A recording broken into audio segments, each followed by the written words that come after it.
So we're asked we're asked to find two functions that define these relations. Okay. And in our world, for some reason, we've just chosen x to be the letter of the domain variable and y the letter of the range variable, and that's how they've set these up for you.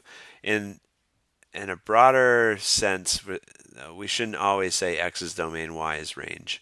And we're going to solve for y in both of these because y is the one that could potentially make things not a function if it's not our range variable. Okay, so basically what I'm saying is solve for y in both of these. Subtract x from both sides on this one. So get y squared equals 25 minus x. And then to get y by itself, you use a square root to cancel out a squared. But look, anytime you do that, you've got to consider both the positive and negative results because both are valid, right?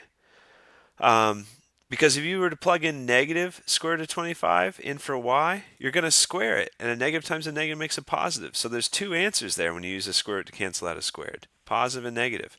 So that means our two implicitly defined functions are square root of 25 minus x, and then we'll call a new function g of x. That's just going to be negative square root of 25 minus x. That's it. We've got two implicitly defined functions. And we say it's implicit because it's implied, though not clearly expressed. So these two functions, it's implied that these are the same as this function, though it's not clearly expressed because you'd have to analyze them for a while, I guess, to figure out whether they are the same. That's my interpretation of what they mean when they say implicitly defined all the time. But okay, so same thing with this one. Solve for y. I'm going to subtract that x from both sides. Don't forget there's a negative sign in front of y right now. And then I need to divide everything by -1 to help me get y by itself. So I'm going to flip the order. I'm going to put this out front because I'm dividing everything by -1.